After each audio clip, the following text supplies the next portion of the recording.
Welcome to the Commissioned Life, where faith meets everyday life. We're a husband and wife who believe that living the Great Commission starts right where you are. In your marriage, your work, and your community, every moment is a chance to live on mission. This is the Commissioned Life podcast. Let's step into the mission together.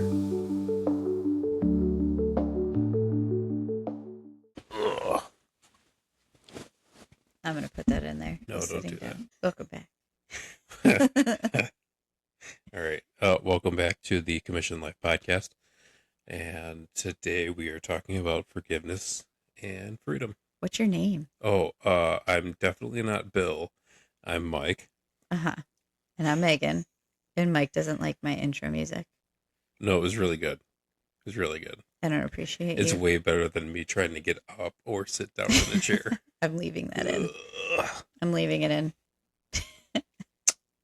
Better yet, I'm going to take the audio and I'm going to just randomly place it throughout the whole podcast. I can put it on the mixer as like a button.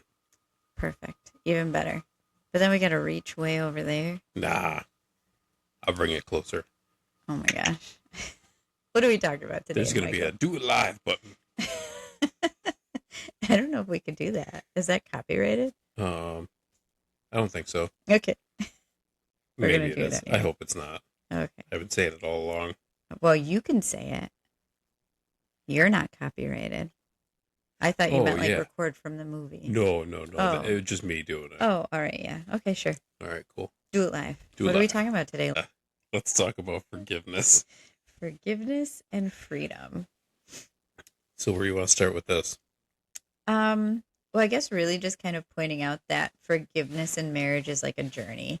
It's not, really forgiveness for anything is really a journey, right? Mm-hmm. Especially with offenses that really hurt deep. It's that regular, continual forgiveness for that person. But I think specifically in a marriage, because you have committed yourself for life till death do you part, it is a journey.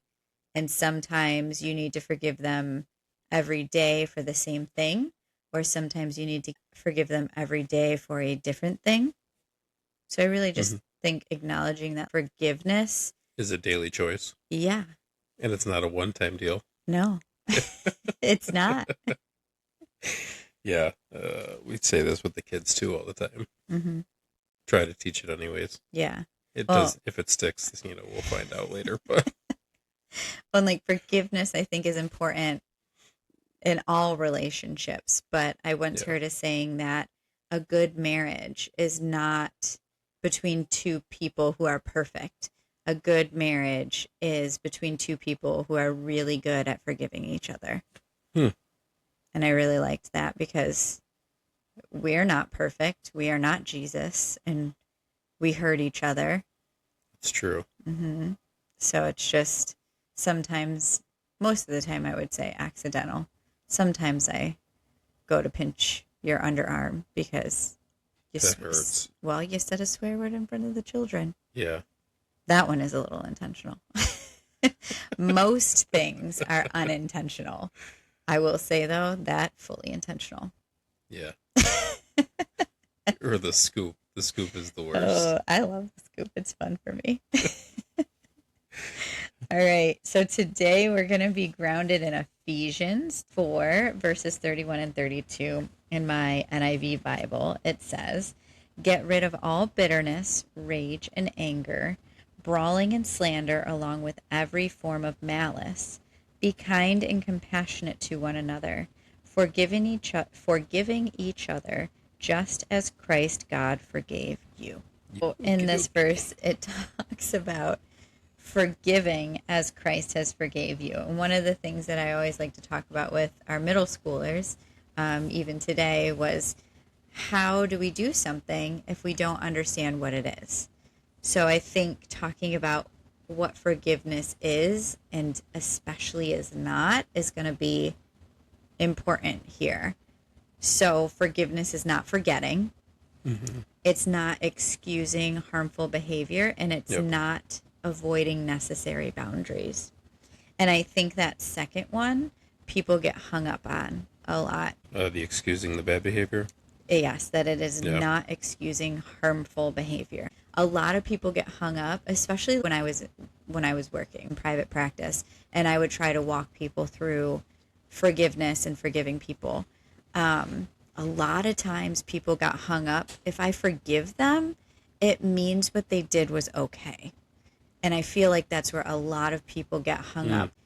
Well, I can't forgive them. What they did wasn't okay.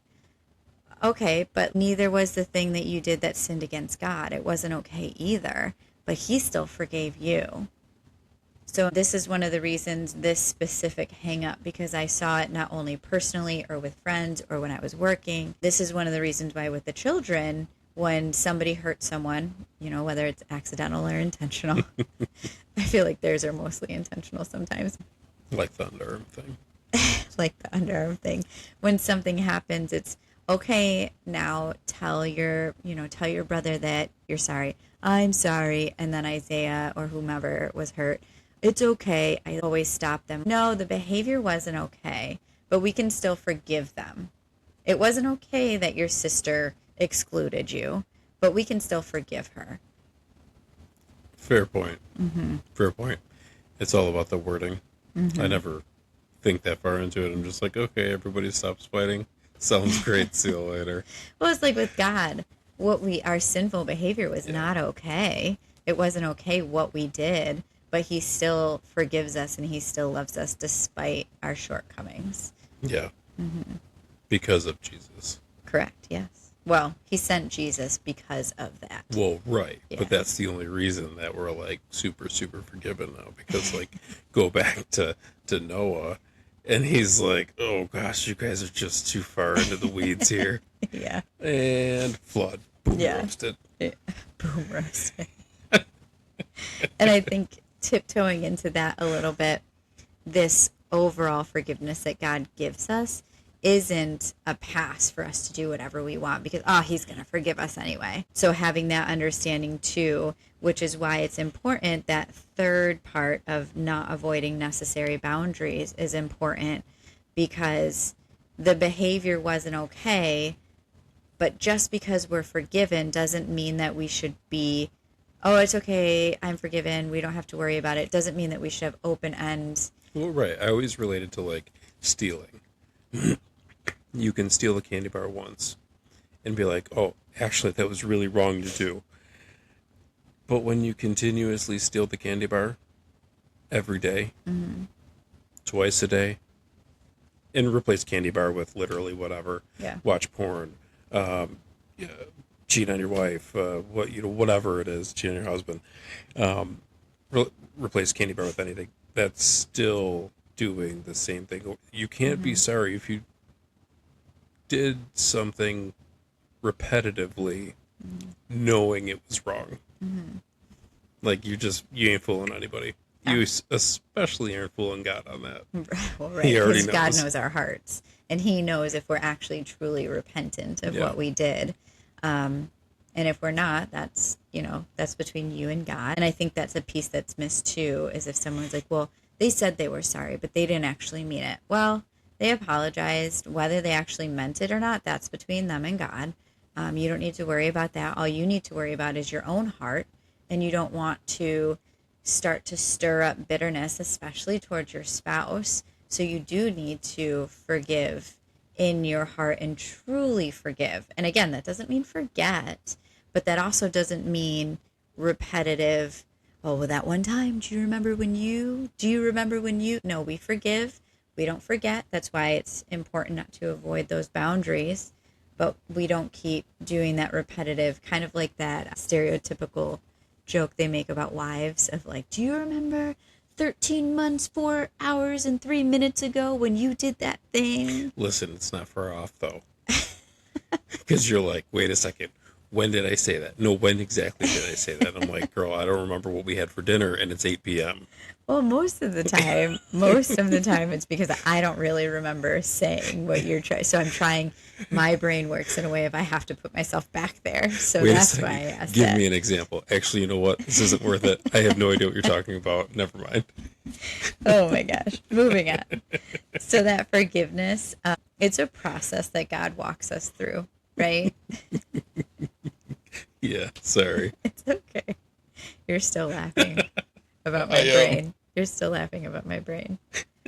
It's fine. But we talked about if you don't forgive, you allow space for bitterness to take root in your heart. Like I talked about last time on our last episode. Yeah. If I didn't forgive you for that season of infidelity that we walked through, it could have stored up bitterness in my heart towards you. And then God wouldn't have been able to shift my heart in the way of Mike was the one who did the wrong. He was the one who did the hurting, and shift my heart into, okay, well, what role did you have in this, Megan? If I had bitterness stored up in my heart, it would eventually he would have got me there, right? Because God's sovereignty, that is the all.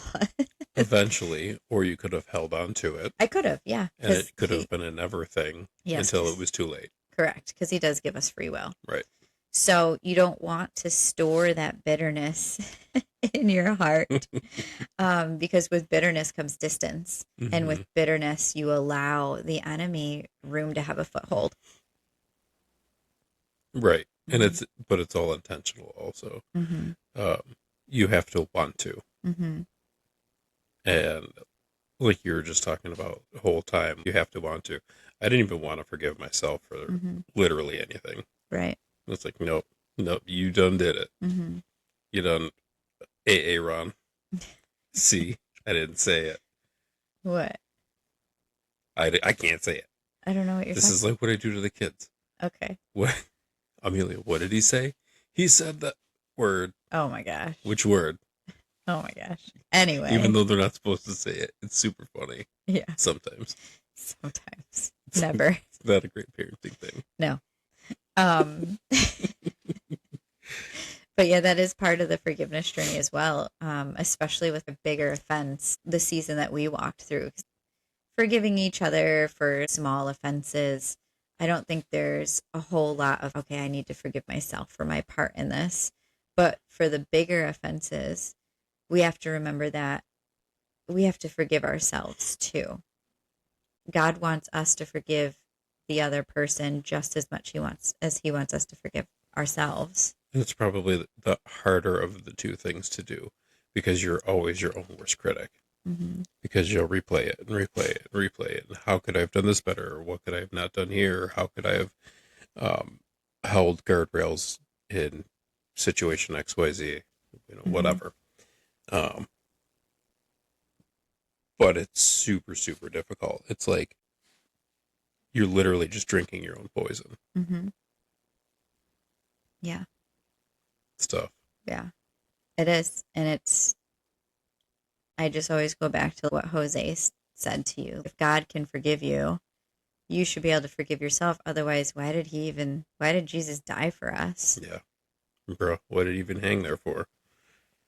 He ain't got no good. Yeah, there's no good answer for that. No, there's not. Oh, yeah, actually, you know what? Because of no, there's nothing. Right. You can try to justify all you want, but there's no justification for that. Yeah. Other than he did it because that was the plan all along. Mm-hmm. Yeah. So I think there's a process to forgiving the other person as well as a process to forgiving ourselves. And I think, what? Oh gosh, process. Yeah. I love process. I know. I don't know. Mental process. That's not my deal. Well, you had a process of talk through your process of how you came to forgive yourself. Oh, Because that was a process. Yeah. Yeah, it took a long time. I didn't. And then I didn't some more. And then you told me that you forgave me like 6 times and that I should forgive myself. And then I still didn't. And then I would go to talk to some of my guy friends and they're like, bruh, what's the deal? Mm-hmm. And then I still wouldn't. Mm-hmm. And then I'm like, oh, maybe I'm making a little progress. And then nope. Mm-hmm. Then we go back again. Well, and you not forgiving yourself. I don't know if you ever realize this. I don't even actually know if we ever talked about this, but I'm being reminded. Oh boy, we're talking about it now. You not. Buckle up. Oh my gosh. It's not bad. It's finna get real. You're from Buffalo, New York. You're not from the South.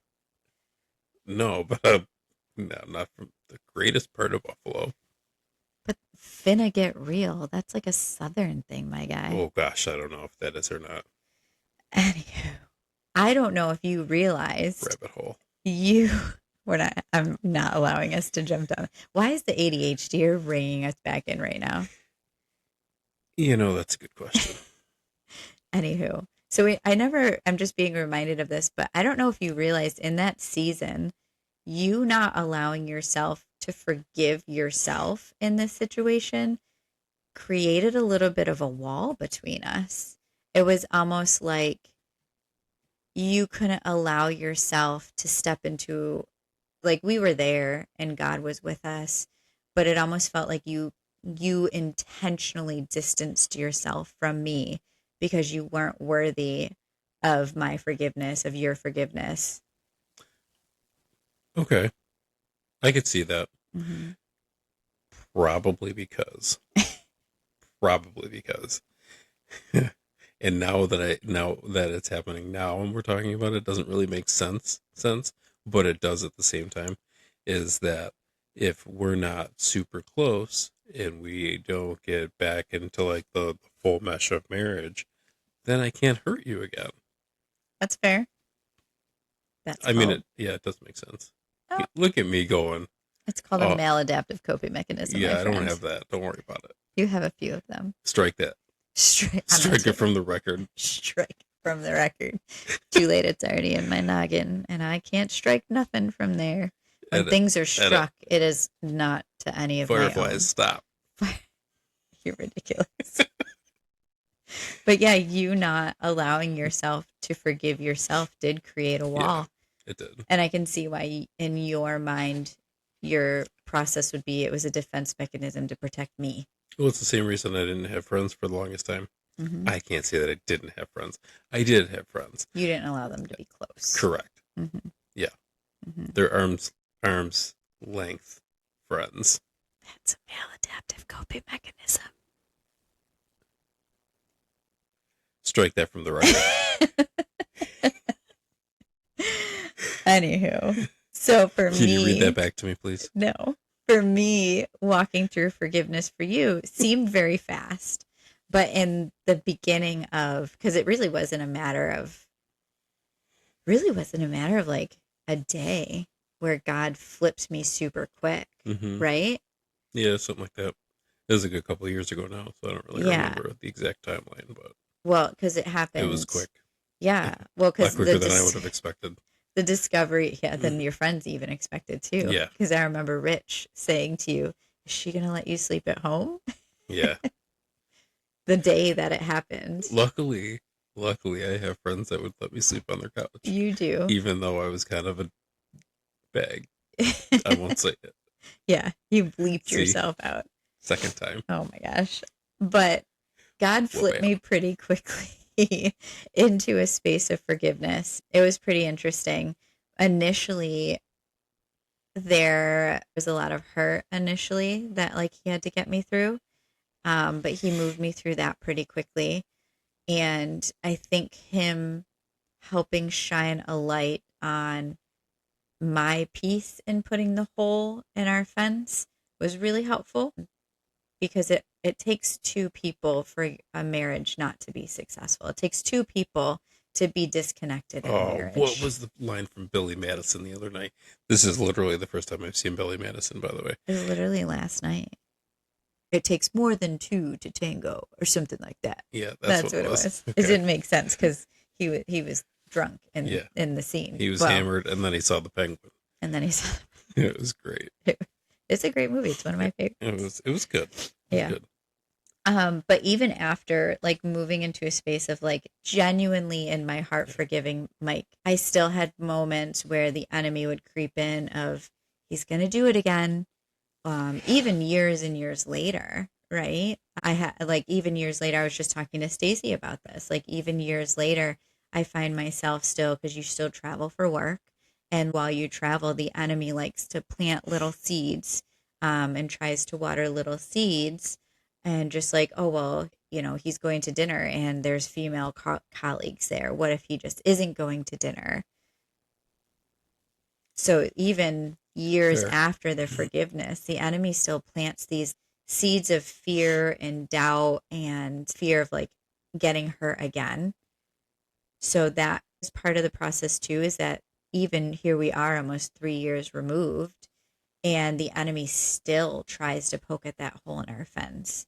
Mm-hmm. And if it wasn't for our intentionality of protecting that hole, it would be real easy for the enemy to creep back in. Yeah, I think that's where it opens up room for bitterness, opens up room for, well, you have to hurt.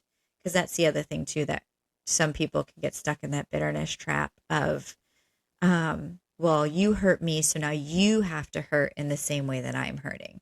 Now, Mm. you did a really good job of telling yourself that. I Oh, never yeah, told I you did. that. Yeah. Yeah. Yeah. So, what was something that was holding you back from forgiving yourself? Oh boy. All right. So we're gonna go back to like Looney Tunes, right? Oh, We're boy. gonna, Let's go, guys. Buckle up. yeah, buckle up. Here we go. You got the angel on one side, the devil on the other. But it was like the Porky Pig one, where the angel has this speech impediment, and he Okay. can't get it out, but the devil doesn't, and he just keeps like, "Why do you suck?" Like, "Oh gosh, you hurt her. Like, you suck."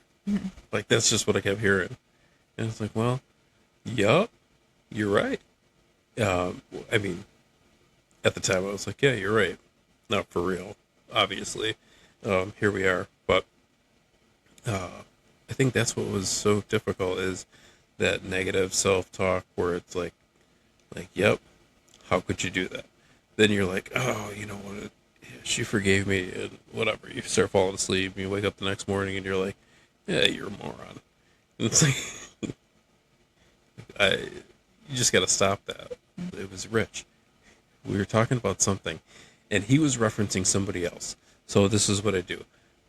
I'll reference the person once or twice. After that, it's my idea. So, yeah. So he referenced somebody. I don't remember who he referenced. Doesn't matter anymore. Now I'm referencing it.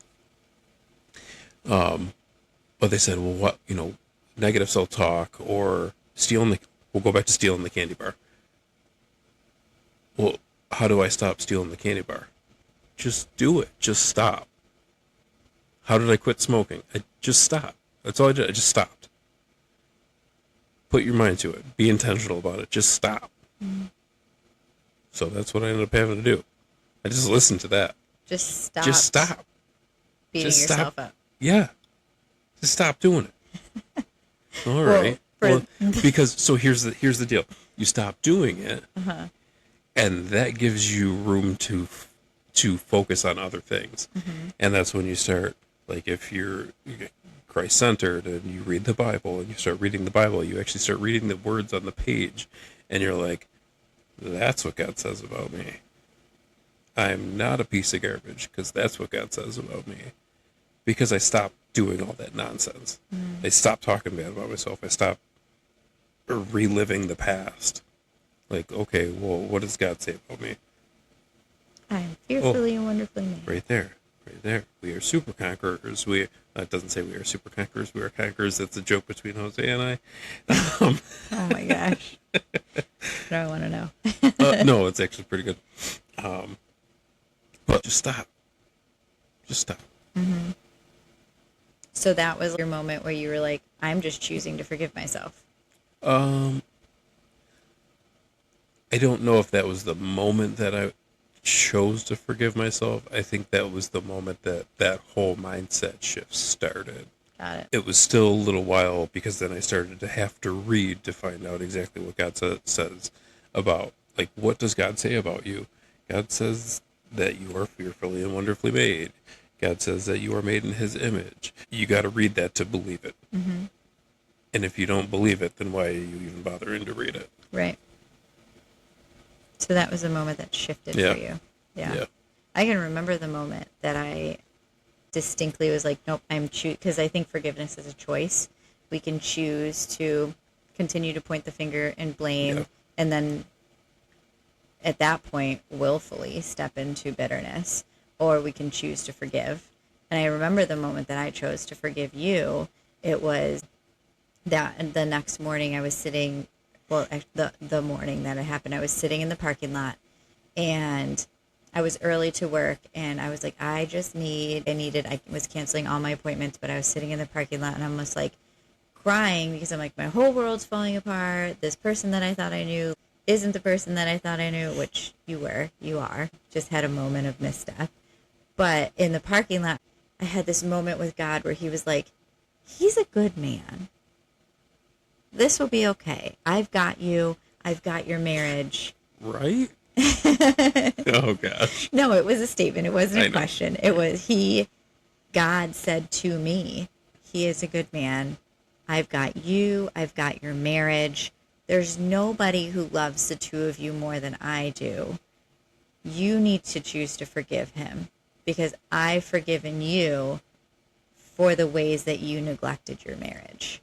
And I was like, ooh, love that. But that one hurts. And that's when he started talking to me about and revealing to me the ways that I was already aware of, but was kind of passively, actively ignoring.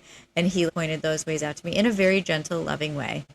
It wasn't harsh. It didn't feel condemning. It definitely was convicting, but it was not condemning. Mm-hmm. But I remember it was in the parking lot, and that's when I was like, okay, we're choosing forgiveness. And we're going to walk through this process, and God's got me, God's got him, and God's got us. And the verse that came to mind was that verse. Actually, it's on your bracelet that I got you for our anniversary. That's in about a week. So it's actually on your bracelet that I got you. God reminded me, what God has brought together, let no man separate. And I'm gonna say a swear word, but it's not a bad one. Ooh. I remember thinking, I will be damned if I am going to allow the enemy to come between our marriage. Because at that point, I was very well aware that God brought us together. When we were dating and then eventually married, we were not saved. So I was just like, yeah, we did Nope. this. I picked him, he picked me. Now we're married. But very A little more than that, but well, you know. yes, more than that. But you know what I mean? Like there was nobody but you and I in that equation in my head at that time. And I was like, bippity boppity boop, married. I mean, pretty much we did move pretty quickly. It was. It was. It was.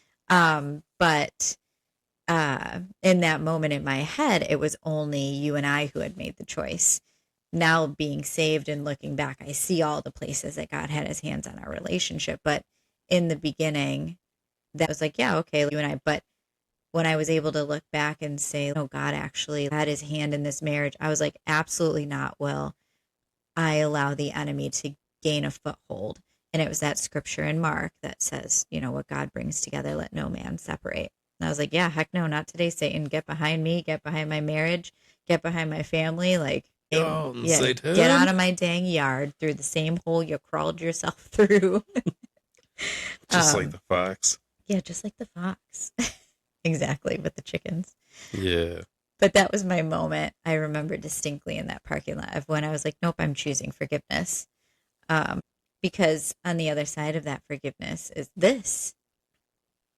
A podcast. No. No, well, yeah.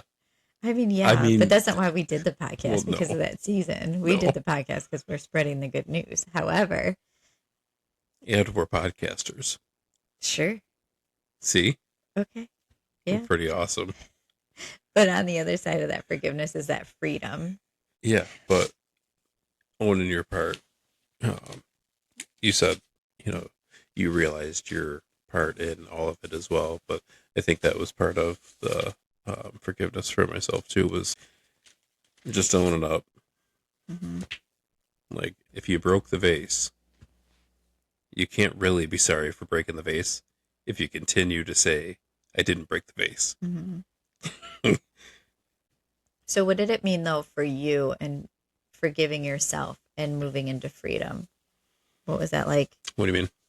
So Tell me more. we're talking about how forgiveness leads to freedom. And I just said that forgiveness for me, forgiving you led to freedom to be able to get closer to God and explore boundaries that we didn't necessarily think we needed. Yeah. So, okay. It opened me up more Mm-hmm. because I realized that I was in, I mean, we talked about it already with the friends and, Mm-hmm. the, whatever maladaptive nonsense you tell me. Maladaptive coping mechanisms. You can say it, friend. You can say it. Don't speak it into existence. We all have them. Yeah. So I think it helped me realize that and help me kind of stop doing that. Stop not allowing. Yeah, I think that was probably the biggest part. Mm-hmm. Stop not allowing people in. Just say it. Who cares? They don't like you. So be it. That's you.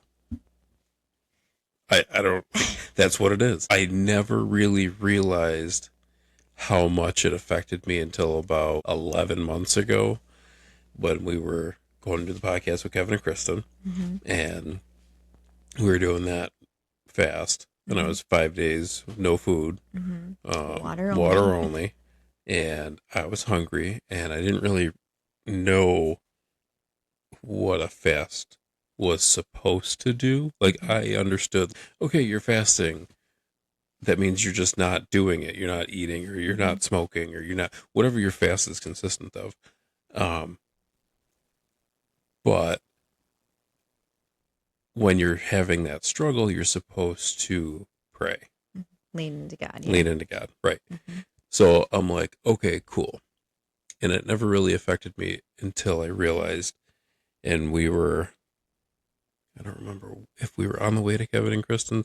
I think we were, because we didn't talk at all on the way there. A little bit. A very little bit, but it was pretty silent right all the way there. Because I was trying to pulse check you, but also not push you. Yeah. So that was the first time that we really openly talked about that season. Right. Without just like somebody where we were sharing a testimony. It was a very public forum. Right. Mm-hmm. So I just remember, and I never really heard God say anything, but I get this little thing in my head, and it goes, well, if they judge you, you're around the wrong people. Mm-hmm. And I was like, psh, that was God talking, dang. my friend. It wasn't just a thing in your So head. I'm like, right. So I've spent this whole time learning who you say I am and accepting it, which was always difficult for me to do. Forgiving myself helped me move into that, where I'm like, okay, well, maybe I am made in your image. Maybe I am adopted into sonship. You know, maybe I am all these things. And when I heard that, well, if they judge you, you're on the wrong people. It's like, if my children don't want to accept you for being my son, here it is. Why are you in those people's presence? Mm-hmm. Are you there to help them see me? Or are they going to accept you, love you anyways, and know that that's in your past and you're made new through me? Mm-hmm. And I'm like, cool. Don't know what that means yet. But we're going to do it live and we're going to say it. So we said it. We talked about it. And I didn't feel any better afterwards. I was scared because I'm like, everybody's going to judge me and they're going to know, and I'm a piece of garbage. And I reverted back really fast. And then the next day there were like some questions. and I had a feeling there were going to be questions. Mm-hmm. Talk about a big, heavy topic with people who know nothing of it, Right. and they think they know you. And then they're like, well, I had no idea. And it's like, gee, I wonder why, because I didn't want you to know. Mm-hmm. But it didn't matter for me. Like, I was comfortable answering those questions where it's just like, well, if you're going to judge me, go ahead. Sounds like God gave you a lot of peace. Yeah. Yeah. Yeah. And that was exactly what I experienced in the parking lot. It was just so much overwhelming peace. It took a long time, but there were a lot of barriers to break through. Mm-hmm. Well, and that's the wonderful thing about God is he meets us where he never left you.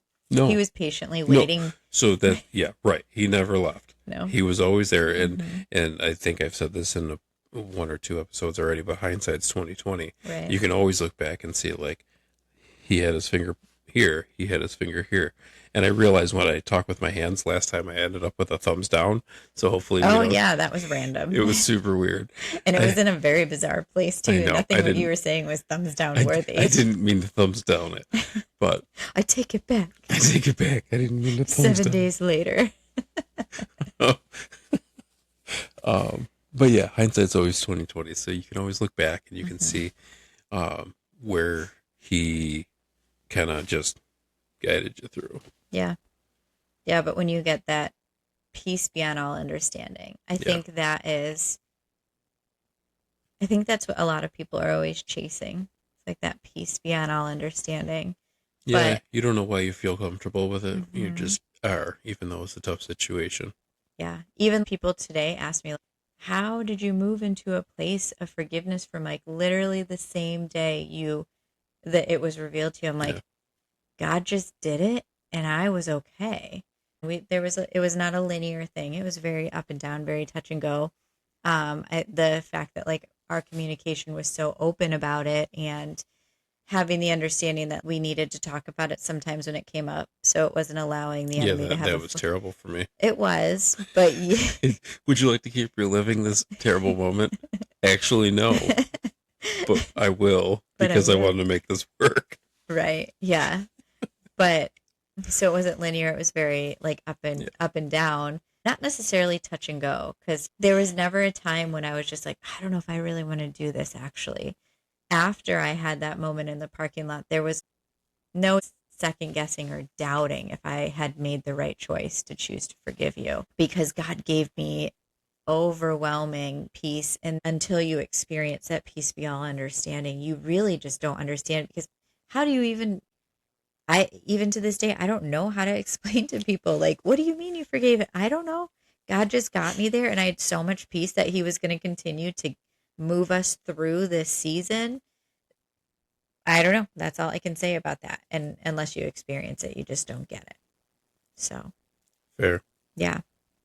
And moving into that forgiveness, this is like my favorite part of that season is how much closer it brought us not only to each other, but that was really the marking point in our marriage where we truly made God the center of our marriage. Like he was there, he was with us, but we were not placing him in the center of our marriage until that season.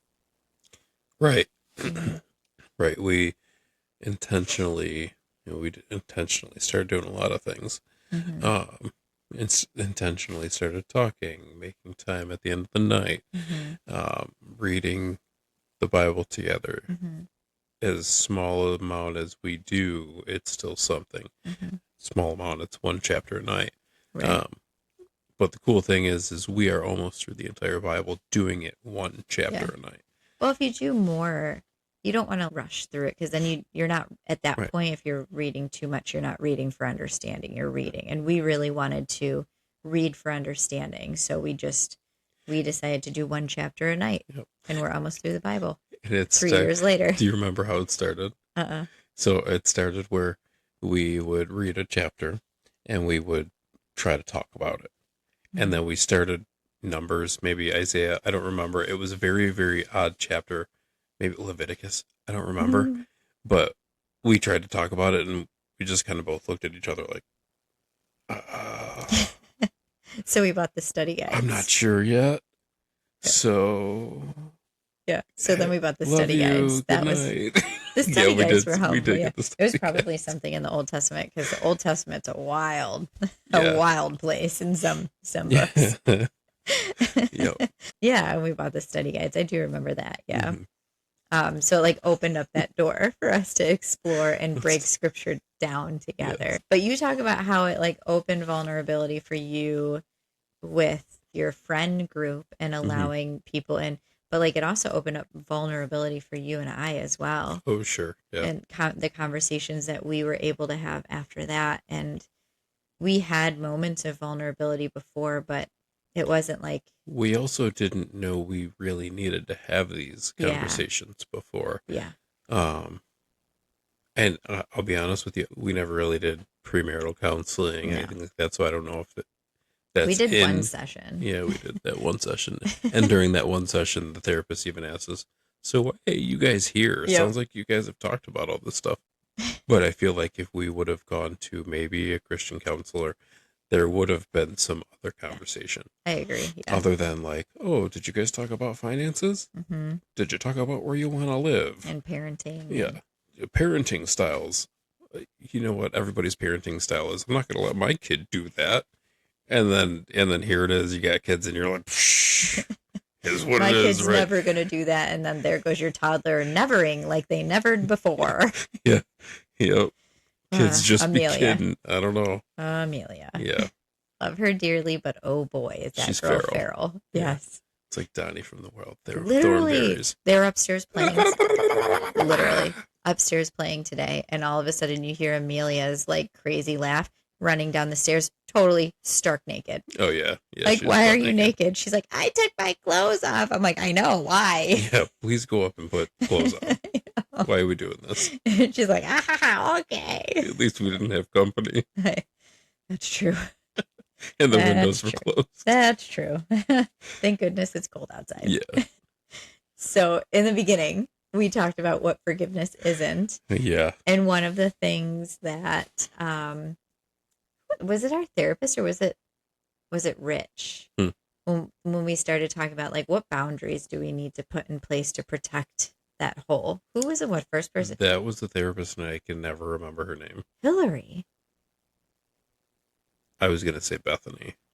I guess they rhyme.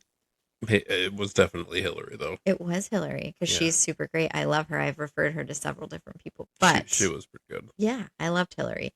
Some of the things you want to talk about, some of the safeguards that we put in place, because I think that's important, because not avoiding those boundaries and not just because, yes, I'm never going to do this again.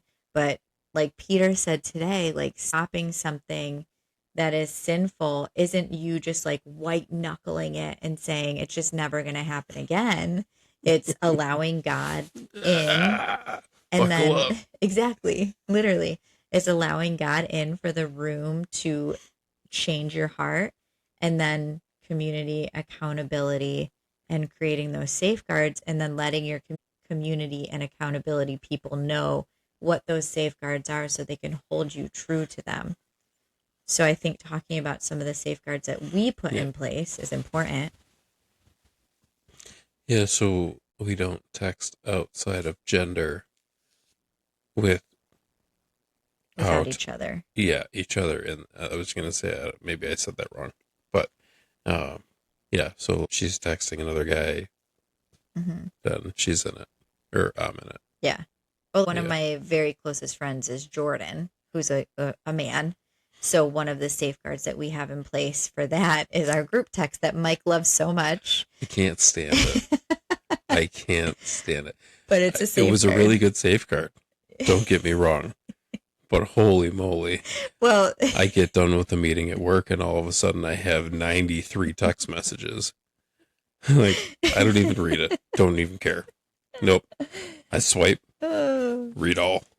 Yeah. See you later. Mm-hmm. So that was one of the safeguards. And then, like, if you text a girl, the same thing on the yeah, other side. you always have me involved in the conversation. There are some like, exceptions with work and things like that. But It's really minimal. weird to be like, can you make sure so and so gets dispatched to? Mhm. She's gonna be like, I could care less Yeah. what's going on. Yeah. So there's some some But- minor exceptions. It's not the rule is that the boundary is if we are going to text someone of the opposite gender, we include the spouse, even to the point for where, like personal banter and yes. whatnot. Well, even to the point where like I wanted to ask Jeremiah a question and I didn't include you in that group chat. I included his wife. And I even clarified, hey, Jared, got a question for you, including Danny in this because I want your wife to be aware of the conversation. So even putting that into my friendships, because I do tend to have a lot of guy friends, and some of my guy friends are married. So in that case, like I said, asking Jeremiah for something, I included Danny in that thread. So even though I didn't include you in that, I still had a safeguard in place to protect that accountability piece of it. So that's one boundary, texting and having either ourself or like in that case, having my friend's wife included into the conversation or some other things. Well, it's just so it's like when I travel for work or when Meg travels for cheer. It's so With all much the cheer moms. Well, there's dads too. Rarely. What's that? Rarely. Just Matt. Well, yeah, just Matt. But it's like not being alone with a person of the opposite gender and like closed doors, the whole nine. And you even do that at work too. Yeah. Like you're not behind a closed door with a female coworker. So, but yeah, it's the same thing. And then letting open access to each other's phones. That was one. Mm-hmm. We do some pretty random sporadic checks, just to kind of hold each other accountable. I know people, especially people of the world, feel indifferent about that. So just to safeguard. And it had to be at random times because if I know it's coming, right. I'm like delete. Oh, it's delete. Wednesday. Meg's going through my phone today. Yeah. Right. No, Which but if you it's weren't doing, but right. That's what I'm like. Oh, if it's random, then I never know. Mm-hmm. Then at that point, with safeguards in place, it takes more effort to screw around and screw up than it does just not. Yeah. That's So true. what's the point? That's true. Yeah. Yeah. And then regular check-ins with each other, Yeah. like marriage pulse checks. Hey, because that was the one thing when we weren't doing those regular check-ins, I was just like, Colin told me Mike is a golden retriever and he's rough around the edges, but he will never stray. I don't have to worry about our marriage because even if we're in a distant, rough, busy season with babies and breastfeeding and working, I was just like, I am actively not pursuing him, but we're going to be fine. When in reality, Mike was kind of not even really treading water. I wouldn't say it. Probably for you, and you can correct me if I'm wrong. Probably felt more like you were drowning than even treading water. I was probably treading water in that season, honestly. Yeah. Yeah. But I think understanding that forgiveness is just messy and it can be slow in some ways, fast in others, and not only remembering that forgiving the other person in your marriage is important, but also forgiving yourself. And that a marriage is two imperfect people who just get really good at forgiving each other. Yeah. Yeah. How do we practice it? Forgiveness? Mm-hmm. I think we talked a lot about how we practice it. Yeah. Yeah. Regular check-ins, like you just said. Yeah. I think it was Hillary who said this too. But it was like, stay away from the blame game. And I feel like whatever, we don't cuddle enough or whatever kind of your I statements. squishy stuff you want to talk about. Well, using those I statements, Yeah. I feel unloved when my love language isn't spoken. Yeah.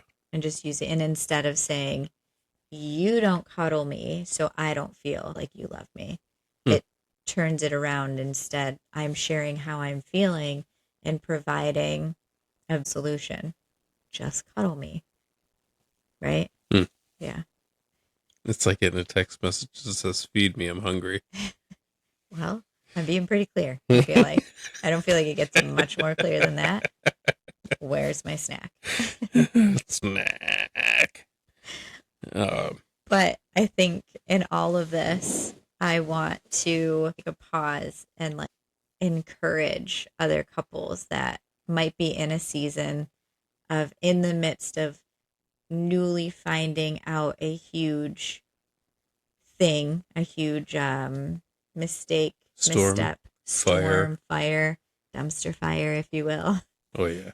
Yeah, dumpster fire. If you find yourself in a season of having the opportunity to forgive your spouse for something really big and really hurtful, I would encourage you to invite God into that and remember that that forgiveness is messy, but it's so meaningful.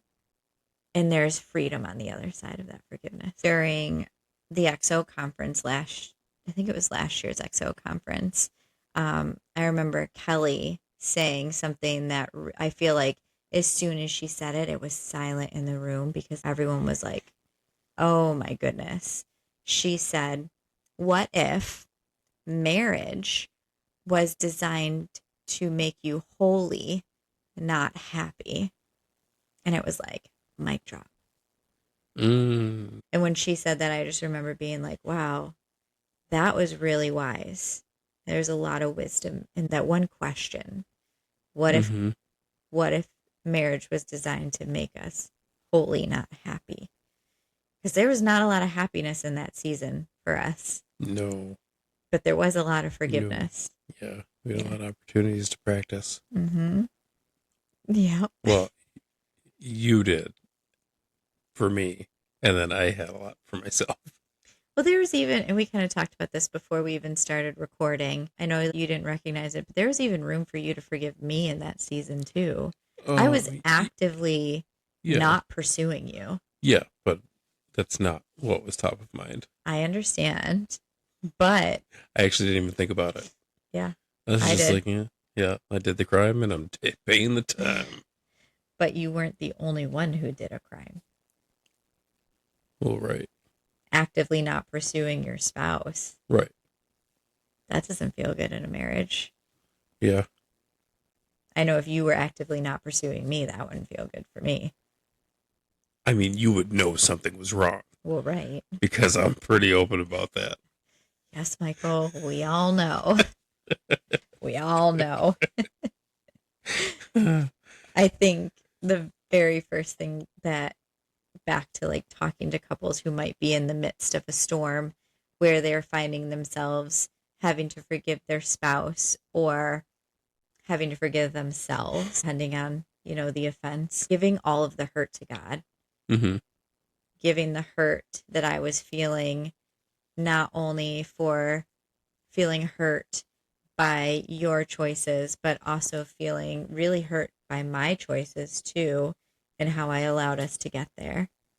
And you not forgiving yourself and giving that hurt over to God. And just to make, I will never not make this point, but just to kind of give Jesus a little hug again. If you're in the midst of a storm and you haven't welcomed Jesus into that storm, why not? If I could encourage you to invite God into that storm, so that way he can come alongside you and help you and your marriage through that storm. Because without God in that season, I know I said this last time, without God in that season, I don't think we would be here. Mm-hmm. What's interesting is he knows how to heal what we can't fix. Yeah. Mic drop. Ooh. I don't want to do that. Don't drop mic. Then we're going to have to share a mic and it's going to be real weird. Yeah. Talk about intimate. Oh my gosh. But inviting God into that storm with you, because he's already there with you. Right. You might as well make him the center, guys, because it's just going to be that undescribed. If you've never experienced that peace beyond all understanding that he promises in scripture to give us, it's probably because you've gone through a storm and you tried to do it all by yourself. Yeah. Yeah, it's when it's that I got this. Hmm. And where did that get Huh. you? Yeah. Well, I mean, ultimately, it got me here Right. because there's nowhere I'd rather be than right here, right now. Oh my gosh. Okay. I've got this. Oh, Because that was the yeah. one thing that you had said when you and Rich missed each other on that Wednesday. Like, okay, I Yeah. got this. I got Yeah. this. But you didn't Yeah. actually have it. Yeah, At I that didn't. I point, didn't actually got this. no, you didn't actually got this. Yeah. At that point, you hadn't welcomed God into the mess. You were just like, okay, I am going to have this conversation with Rich. Okay. I didn't have this conversation with her, but it's still fine. I've got this. I've Yeah. got this. It was a whole lot of I've got this, which led to that place of ultimately, in your words, not mine, in your words, failing. Mm-hmm. But had you invited God into that season earlier, could have been different. I would have only failed a little bit. However, there was so much good that came out of that Yeah. season that I think you needed to be in a place of I've got this. Oh no, I absolutely needed to be Yeah. in. That's weird to say. I absolutely needed to fall on my face. Mm. That's a better way to say it. You needed to hit rock bottom so you could Yeah. see Jesus was the rock at the bottom.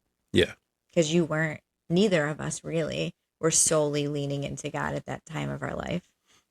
He was there and we believed and we were saved, but there is a difference between being saved and actively pursuing a relationship with Jesus. Yes. And that's where we were. We were saved and we were, reading scripture, spending time with God, but we weren't actively pursuing him and allowing him to be the center of our marriage. He was just Mhm. kind of tagging along in the back seat. Yeah. When in reality, he's like, guys, I want to be up front. I want to I be don't driving. just want to play the radio from back here. Yeah, no, I want to be driving. Yeah. So that's what I would encourage couples. Try Jesus, put him in the center of your marriage. Find that community. If it's a season of like difficulty where Mike and I found ourselves in where we had to be very selective about who we allowed in, know who those people are that are going to be marriage cheerleaders, not your cheerleader, and bring them into the situation Yep. for accountability purposes, for healing purposes, and, maybe to sleep on their couch if you need to. Right. You didn't need to, but No. yeah, No. 'cause God moved me quickly. I know. Can I also say too that if you find yourself in this season and maybe you're a newer believer and you don't have a lot of other friends surrounding you that are believers or understand what it would mean to bring God into a season of forgiveness for you and your spouse, know that we're open to always coming alongside couples who need to walk through that season successfully. We're on Facebook, Instagram, our email, the Commission Life Podcast at gmail.com. Reach out to us. We're busy, but we make time for things like that. What's your Instagram? The Commissioned Wife. Oh, clever. Uh-huh. Yeah. Uh-huh. And then our Instagram, The Commissioned Life. Yeah. And yours is, Forged for the number 4 leadership. yes, Forged for Yeah. Leadership. Ooh. Well, people who aren't watching Goodbye, 4. doesn't see that I just put up 4 fingers. Yeah. Yeah. That was good though. Yeah. But we are open to coming Yeah. alongside you, even if we don't know you, or even if maybe we met you in passing and we don't know you very well. Yeah. We're willing to be that community for you, judgment free. Because, oh boy, if we Mhm. judged people, we could be judged pretty harshly. Right. So always judgment free. But Every time I hear something about judging people, all I can think of is my friend Alex. He knows the KJV and that style of the knoweth and the thous and the the arts. thous and the arts, and he talks about lest thy be judged, or Mhm. I don't even know how to say it, but he says it, and I just hear him saying it in the back of my head. Judge, and you shall be judged. Something along those lines. Mhm. Definitely not as cool as he says it, No. because he says it exactly like it's word for word. Oh, he has scripture memorized. He's yes. pretty good with that. Yeah, Do you want to read our closing verse? I have it right here. it's Colossians, right? Colossians 3:13. 3:13. Mm-hmm.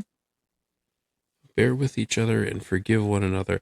I actually have this highlighted. Okay, God.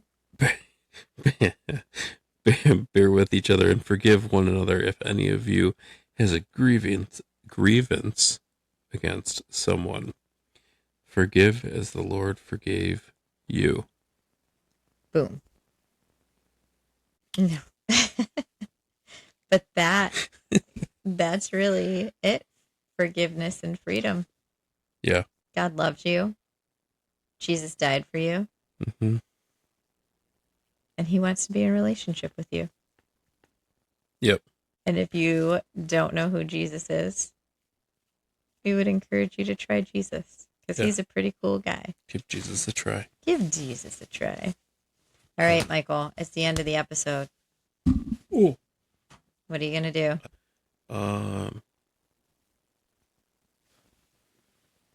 Let's see who gets it first. Oh. Wait. What if you raise the roof? If you raise the roof. Nothing happens. I can't get a heart. I've always gotten one. What in the world? Cheese and rice. Oh my gosh. Well, he got a thumbs up. Let that be marked on the calendar. I didn't get anything, and Michael did. Congratulations. Yeah. We did it live. I don't remember how to do the celebration one. I don't know. We did it live up top. Does that do anything? No. That would have been really cool. It would have been. Let's try again. No. No, nothing. Lame. That would be cool if it was just like, wah, wah, wah, wah, wah, wah, wah, wah. Love you guys. And Jesus loves you. Okay, bye. Bye. Until next week. Fancy out. Thanks for tuning in to the Commissioned Life podcast. Our prayer is that today's conversation helps you see your everyday life as part of God's bigger mission. If this episode encouraged you, share it with a friend and keep living on mission right where you are. Until next time, this is the Commissioned Life.